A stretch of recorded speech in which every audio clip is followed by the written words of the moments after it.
Hello, welcome to Training Tuesday. We're back for another Training Tuesday, and tonight we're going to talk about the insanity that we are all about to step into. 52 days left in the year. 52 days. Are you ready? How ready are you? So, before I dive into the topic, I'm just going to give you a warning tonight. As you guys know, Training Tuesday is a live event. I'm here.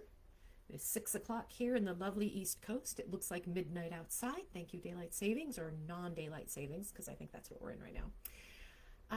My dog is outside, and I kind of have no doubt, the way my day's been going, that at some point in the middle of all this, he's going to bark and ask me to let him in. My son is in the kitchen cooking, and no joke, the fire alarm has gone off no fewer than 3 times past half hour. So I'm also not guaranteeing that there isn't going to be some sort of fire emergency, which is really a non-emergency because the 3 times it's gone off, there was no fire. In fact, he hadn't even burned anything. Just whatever he's cooking, it was smoking a bit, and it appears to be a very sensitive fire alarm. So I'm just going to warn you that tonight may very well be a bit of chaos, which in a way is kind of appropriate because we're really talking about tonight how we're managing chaos for the rest of the year, right? The whole topic tonight was how do we find peace and balance in this holiday season, right? No matter what the holidays throw at us. And what I started thinking about before I even came on board, because the fire alarm's going off and my dog has been a pill trying to get in and out of the house all day, and I'm fighting some sort of cold thing, so if I lose my voice, I apologize. Right, all of this is going on, plus there's just all the activities of the day, and I was like, who needs the holidays? Who needs the holidays for this kind of chaos? It happens every day. And then I started thinking about, well, what does the holidays look like, right? What do the next? We have 52 days left in the year. 52 days. So the next 7 to 8 weeks, what does that look like for you? I'm traveling. I'm traveling starting next week, and then I'm gone for the entire Thanksgiving break, so through the end of the month. And discovered the chaos of purchasing airline tickets at this time of year, which is horrible, by the way. I do not recommend it. So much so, I'm going to visit my parents, and when I told my parents the ticket prices, they were like, you should just come out like the 3rd of December and stay, right? We started deciding we were going to pick our own dates for these holidays so that we could get the off-season prices. So, other story. But think about that. Simple things like a trip. Even if it's to see family, which is familiar and comfortable, it still disrupts our schedule. I'll still be in a different time zone. I'll still have all my normal activities and things somewhere else, but I'll have the added layer of family obligations, things that I don't normally have sitting here in my house, right? So the holidays add an extra layer. If we think normal day-to-day life is chaos, and hey, Jackie, I see you're there. Jackie and I were just talking about how busy day-to-day life gets and how it feels chaotic and there's so much going on. And it's not even that it's bad. There's just a lot. There's just a lot. And now we're going to slap on top of it the holidays. Hi, Joyce. Good to see you. So, my first question to you is, are you ready? Are you guys ready? Joyce and Jackie, you're here. You're saying hi. Are you ready? Are you ready for the holidays? You could just drop Y or yes or say the whole, whatever you want to say about it. But are you ready for the holidays? Because I am not. I am not panicked, but I am not ready. I am not ready. I am not one of those big pre-planner people. I'd like to be. I mean, sometimes I wish I were one of those. All my Christmas presents are bought in the Christmas in July sale, but they're not. Joyce said, no, that's. See, Jackie, you're one of those prepared, organized people. You are. You were thinking ahead. Joyce is just like, no way, not even thinking about it. And that's just it. I'm a little more like you, Joyce. Like I when it's in front of me, is typically when I focus on it. So I'm not a huge pre-planner. I wish I were, but this is how I roll. I know this about myself. And I have decided I accept this about myself. So, how do you guys roll? That's what we really want to work through this holiday season, is the how do you roll? And are you rolling in a way that's going to really let you enjoy the next 7 or 8 weeks? Or are you going to be more like that wound up ticking time bomb kind of thing? Could go either way. All right. So for Jackie and Joyce, thank you for being here and saying hello. For everybody else, welcome to Training Tuesday. My name is Natalie Hahn. I am CEO of Dirty Girls Consulting, and you are here in Accelerating Leadership for Professional Women. This is our private Facebook group for women only, talking about leadership and confidence and all these things. And tonight we're talking about how we get through the holidays with peace. With peace and balance in our lives, instead of the exhaustion and the frustration and the stress that typically comes with it. So, how much are you looking forward to the holidays? Like, if you guys don't mind dropping, scale of 1 to 10. 1 being not at all, I hate them, I could do without them. 10, my favorite time of year. Where are you in terms of the holiday spectrum? How much is the time period between, let's say, Halloween and Martin Luther King Day? Let's get into the new year. How much of that is your window? Like, this is your time of year. Jackie's a 9. That doesn't surprise me about you, Jackie. Joyce, your birthday's the week before Thanksgiving. Good for you. Yeah, I think the people with holiday birthdays have a hard time. I've always talked about one of the reasons that I used to get super stressed about the holidays. And I would say this time of year, okay, Joyce, you can't pick 5. You got to pick a 4 or a 6. 5 is like right in the middle. That's very non-committal. 4 or 6. Which way do you lean this time of year? I've always been super stressed in the holidays because it's birthday season. So much like Joyce, I've got a kid born in December, in January, and February. And then on top, okay, Joyce, leaning towards a 6. Awesome. And then in December alone, not only is it one of my son's birthdays, but it's my mother's birthday. It's my grandmother's birthday. I have cousins. All 3 of my U.S. cousins are also born in December. It's just like a mash. It's a mash of birthdays and parties. And I always feel like that those of you who have birthdays close to holidays like this get a little bit gypped, right? So if that's your experience, Joyce, I'm sorry. But I agree with you. Definitely, it should not start. Christmas should not start until we've gotten through Thanksgiving. I was walking around my neighborhood last night and somebody already has Christmas decorations up. And I was just like, we just got done with Halloween. There it is. All right. So tonight, talking about all this chaos, I want to focus on 3 things you need. The 3 tools you need to leverage, to hold on to, so that you can sail through a great holiday season. Not just a good one, but a great one. Peace and balance and joy. So these are 3 tools that are at your disposal that do not cost you money. So you can use them any day, anytime. You have them now. But if you don't use these tools, and if you don't use these tools, you have them. If you don't use them, they do cost you something. So Joyce, you love the holidays, just not the hassle, yeah. Oh, see, November is yours, December is ours. Hey, Jackie, also December. What does it say about it? It says you love your birthday month. That whole month is just a big party for you.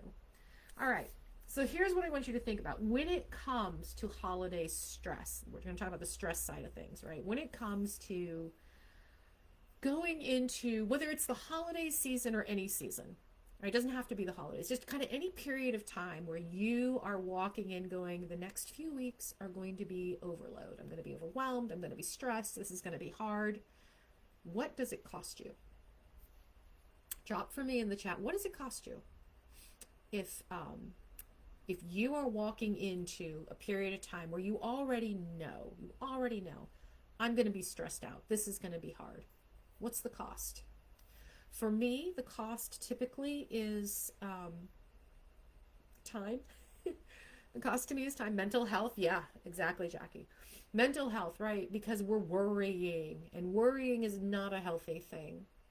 We're stressed. Stress has a mental impact and a physical impact. For me, it's time, because if I get into like worry wart mode, typically my head is spinning around a bunch of things, trying to solve or do a bunch of things, which means nothing's really getting done particularly well. Stress eating is my go-to. There is not a potato chip or a piece of chocolate safe in a good 15-mile radius of my house when I am in a super stressed mode. Like, I will go find it if I need it.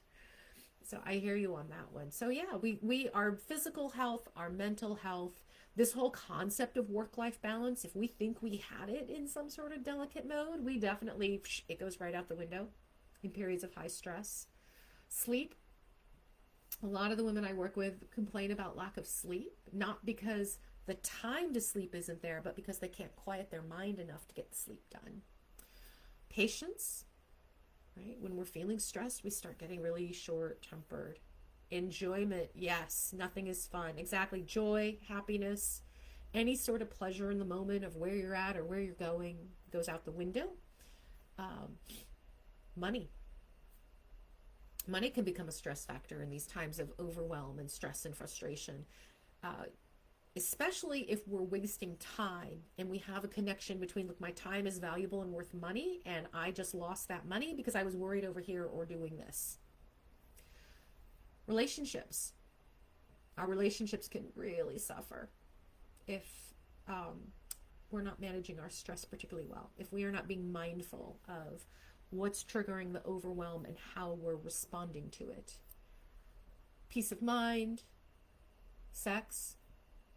Just see if you're paying attention, but honestly, who's in the mood for sex when you've got all this stuff on your mind, or when your mother-in-law is in the next bedroom, right? It's just, these are things we lose, though. These are the things we lose. This is the cost. This is the cost of not having peace of mind, of not having balance in your life at any time, but just especially this seems to be true during the holidays.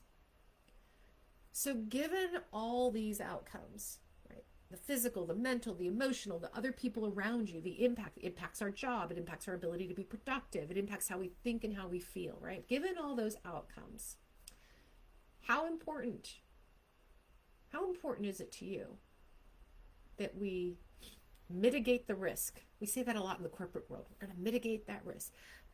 How important is it that we're going to take care of this? That we're going to make sure that this is not the monumental problem that it might have been in the past?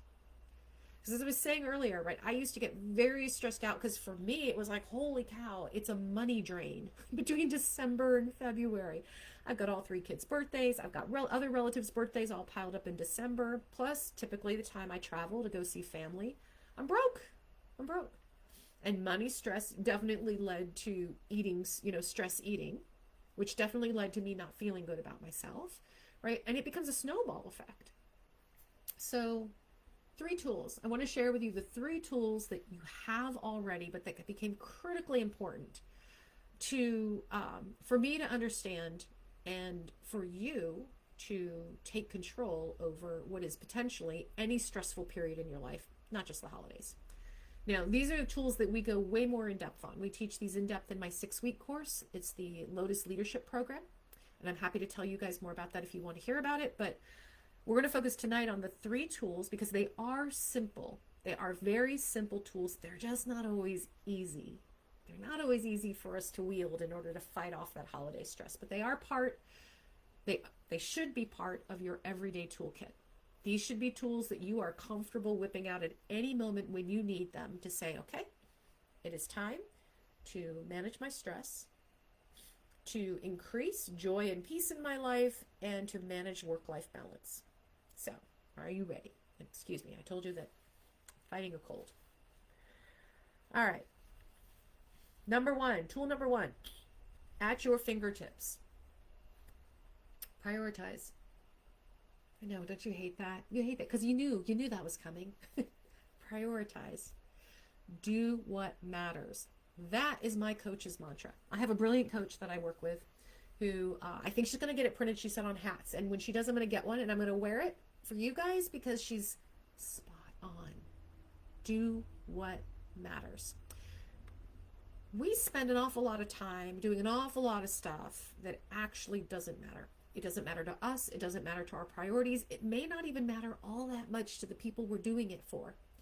But we get caught in this whirlwind of doing these things, and there's all kinds of reasons why. So the tool that I use the most often to figure out what are the priorities right now, what are the priorities for the next 52 days between today and the end of the year, I use the 5-5-5 rule. And some of you may have heard me talk about that before, but I use the 5-5-5 rule. When I have conflicting interests, a whole list of to-do things going on that I've got to sort through, and I already know there's no work-life balance in my life if I'm going to get all these things done. I'm going to likely, and the choice we often make is work's going to get all my time and my family's going to suffer, and then I'm going to feel guilty about this, right? Or I'll go take care of my family because it's the holidays, but in the back of our head, we're beating ourselves up for not being there at work, right? We do a really good job of beating ourselves up. So the 5-5-5 rule says, this thing, does it matter in 5 minutes? Will it matter in 5 months? Will it matter in 5 years? What's the impact of this thing? If I have a list of 20 things to do, 5 minutes, 5 months, 5 years, how important is it? And do this all the time. It's a coach's favorite tool. On a scale of 1 to 10, not important at all, super important to me in the next 5 minutes. How important is it in the next 5 months? How important is it in the next 5 years? So think of it this way. It's the holidays, but you're working, because work doesn't stop because of the holidays. We know that. So you could spend 20 more minutes, 30 more minutes shooting off more emails, getting things organized, right? Making sure the team has everything they need and all that good work stuff. Or you can shut it down right now, which means some things go unanswered, some things don't happen. Work has to wait till tomorrow. And instead you're going to play Monopoly with your nephew. Okay. There's no right answer, by the way. The 5-5-5 rule is about what's most important in the next 5 minutes, what's going to be most important for the next 5 months, what's going to be important in the next 5 years. In the next 5 minutes, is it really that critical that those emails get out? Maybe to the people you're sending them to. Maybe. Will they remember that criticality in the next 5 months? I'm going to guess no. Will they even remember the email at all in the next 5 years? Absolutely not. Flip side, if we're talking about playing Monopoly with our nephews, in the next 5 minutes, how important is it to them? In the next 5 months, how much will they remember that? In the next 5 years, how important will that be? Kids and memories, right? So that's kind of an easy one. There are others that are not so easy, but this rule still applies to help us prioritize, right? Think about Saturday. It's Saturday, and I can spend all day cooking the homemade meal for my family coming over for Sunday dinner. Or I could spend the day going to yoga, hanging out with some girlfriends, relaxing, rejuvenating some of me. Which just means Sunday's meal either isn't going to be quite as pre-planned and nice, or it's going to get catered, right? I'm going to go buy the rotisserie chicken. I'm going to call the restaurant down the street for the crab rangoon that I love, right? So I'm going to do some trade-offs. There is no right or wrong answer to that. It really is the matter of 5-5-5. What's going to make the most difference? What's going to be the most important to me in the next 5 minutes, 5 months, 5 years?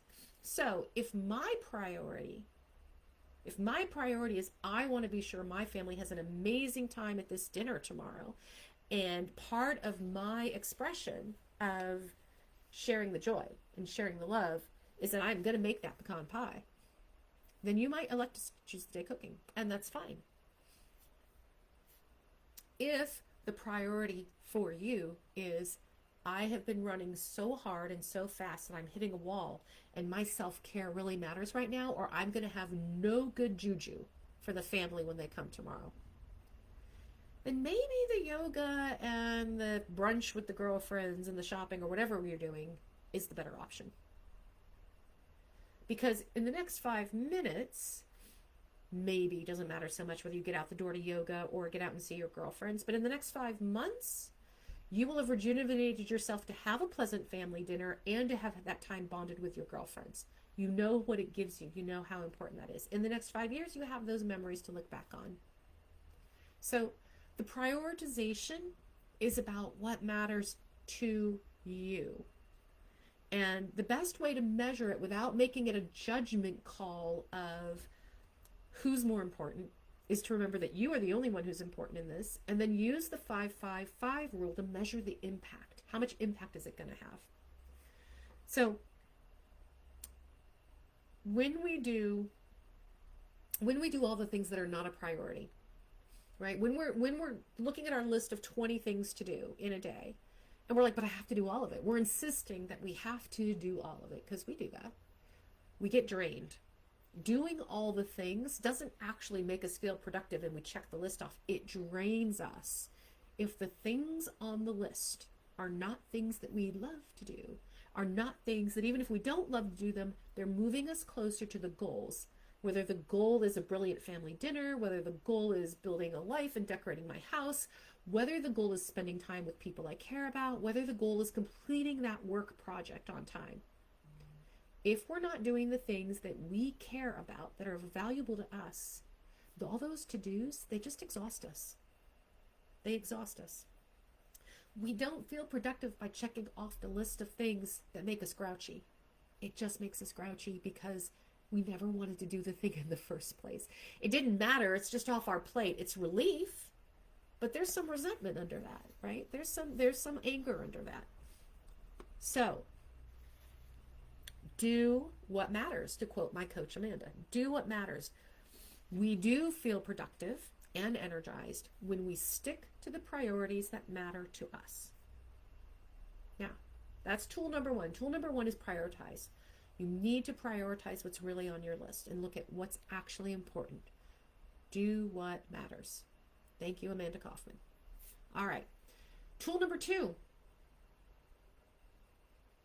It's another one you're going to groan. Can you guess what it is? You guys know what tool number two is? Tool number two. Say no. I know you hate that. I know you hate that. There are all kinds of reasons why you can't say no. All kinds. I know that.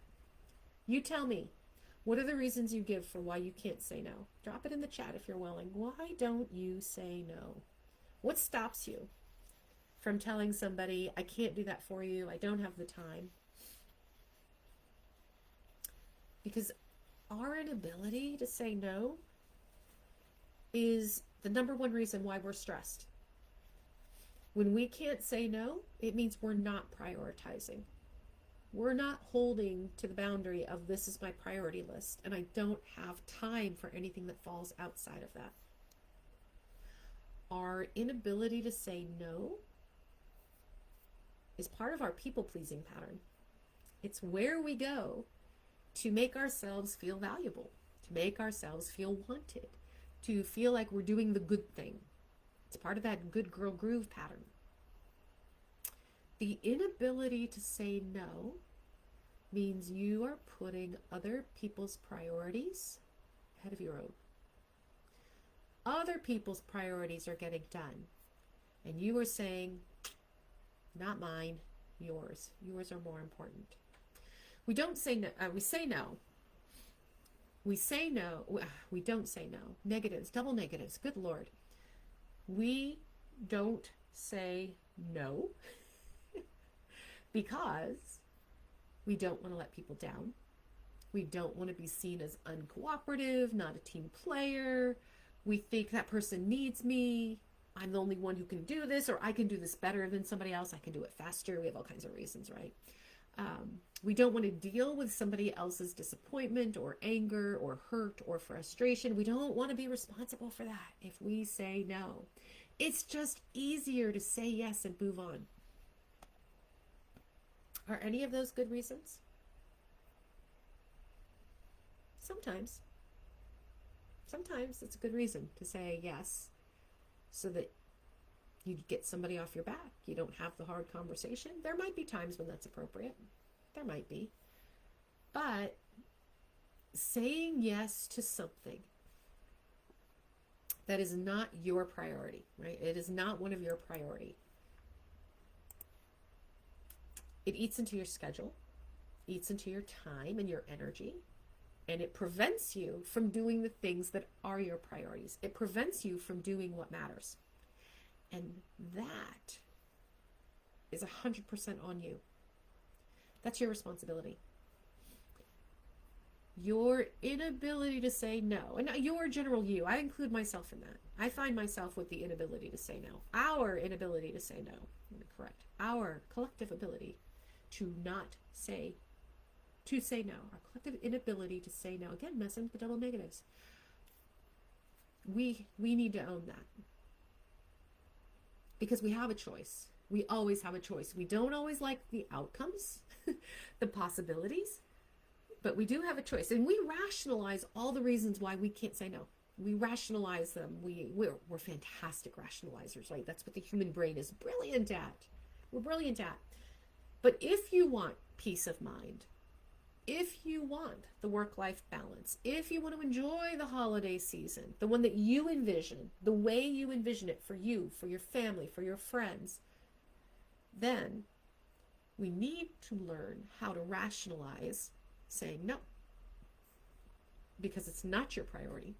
It doesn't get you closer to your goal. It doesn't benefit you. It doesn't benefit your family. It doesn't benefit the vision you have for the life or the experience that you want. It doesn't align with your values. It's not your job. Yes, really. There are times when it is 100% appropriate to say, not my job. Because it's not. Every time you say yes, you are trading something.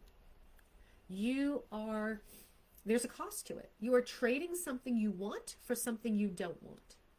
Yes is a currency. No is a currency. So how much are you willing to pay to say yes?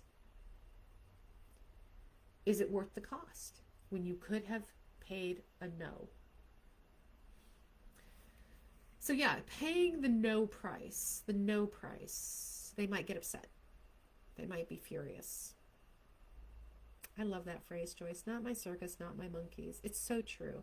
And I totally understand. It's so much harder to actually live that mantra. It's hard for us to remember that because we feel like I can just see how to fix this. Or I could do that just so much faster. Get out of the way.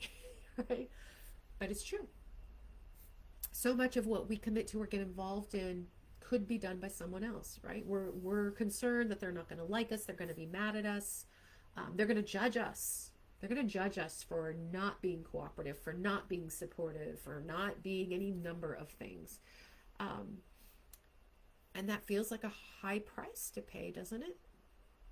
But the question is it? Because we need to ask ourselves, first of all, how important is their priority to you? What does their priority and what they're asking of you actually have to do with you and where you want to get to in your career, in your life? How much is their priority also your priority? And then we have to ask ourselves, what's the worst that happens if they get upset? What is the worst that happens if they throw a tantrum or they get angry or they stop talking to you?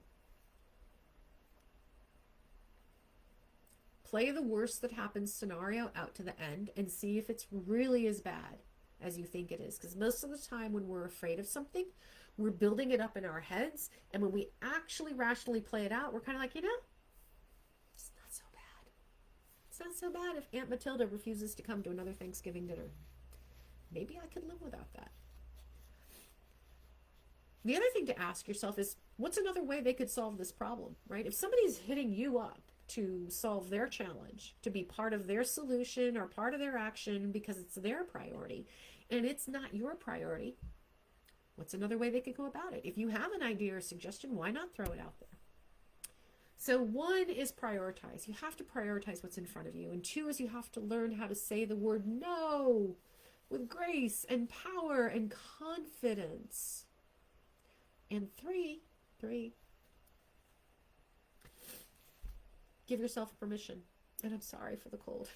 Give yourself permission to prioritize. Give yourself permission to say no. Give yourself permission to be less than perfect. Give yourself permission to take the damn bubble bath.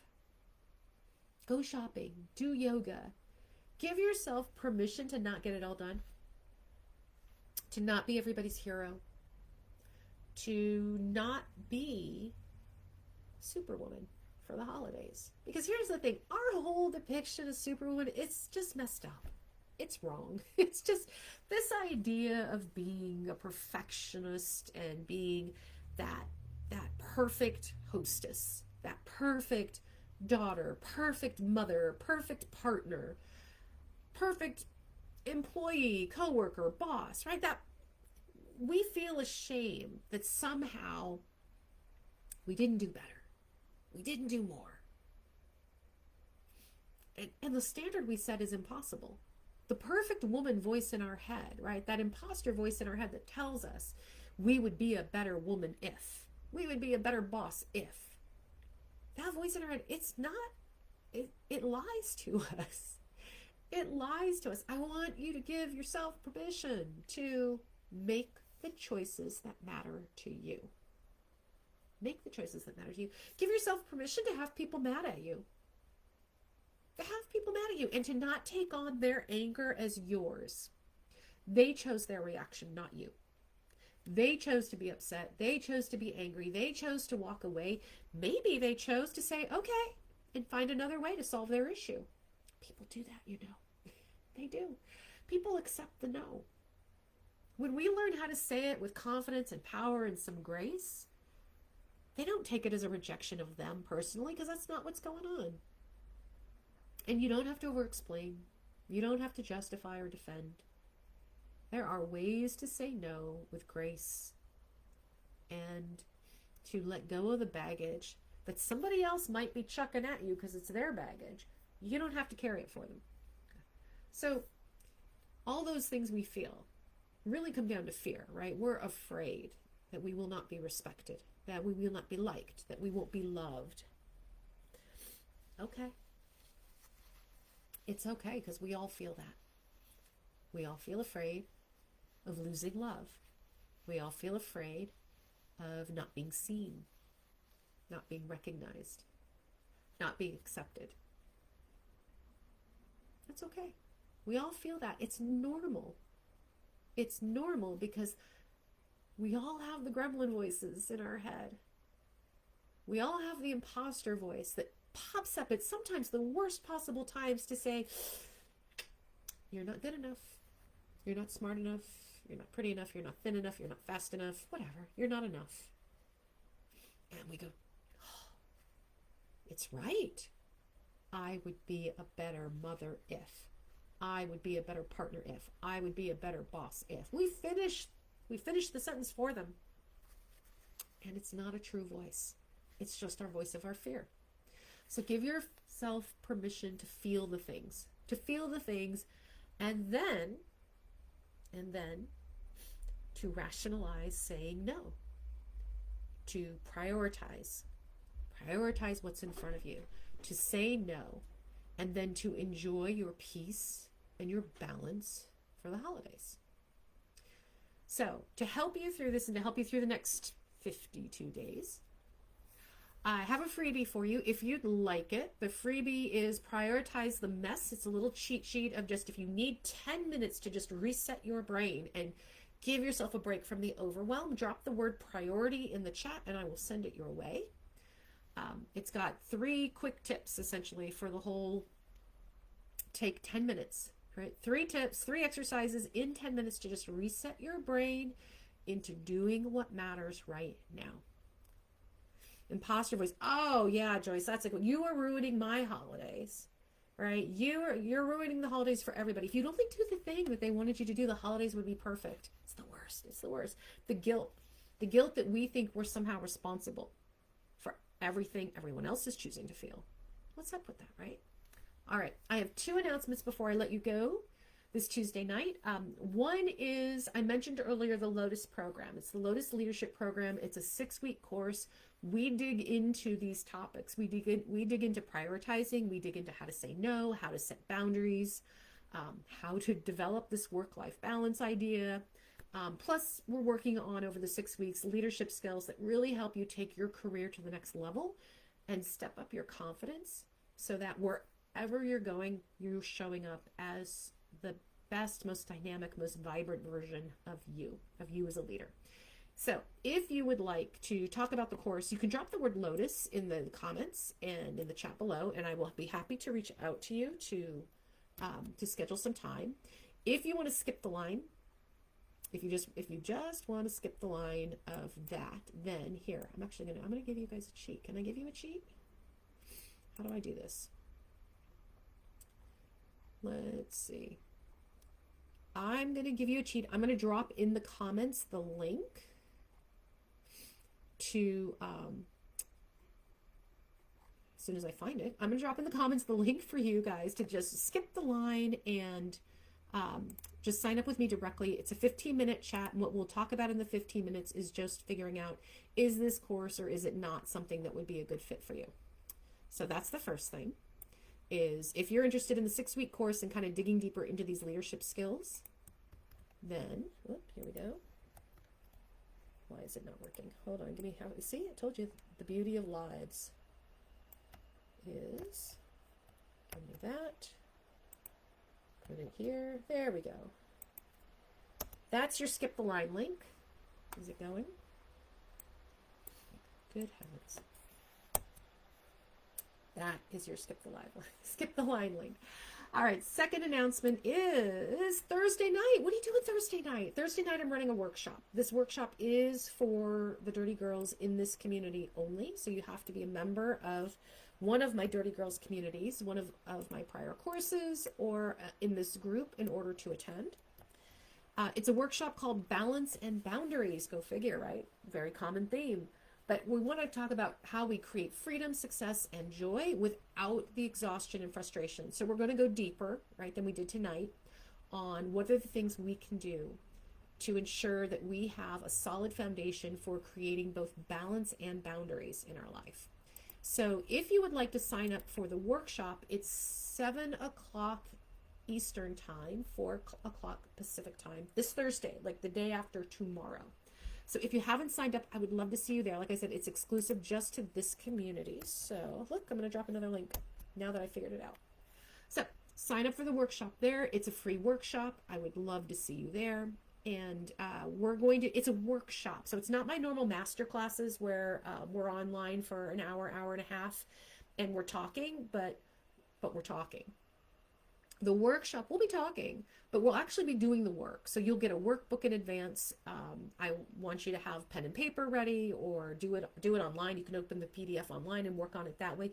But we will be doing the actual work together in the workshop. So plan on it for being about 2 hours, and we will have a great time setting the foundation for how do we create boundaries and balance and boundaries to create freedom, success, and joy in our lives without the exhaustion and frustration, which I also thought was just kind of timely in terms, not only was it timely in terms of time of year, but actually balance and boundaries were the number one thing that you guys in this community said you wanted to learn more about and that you wanted more skills on.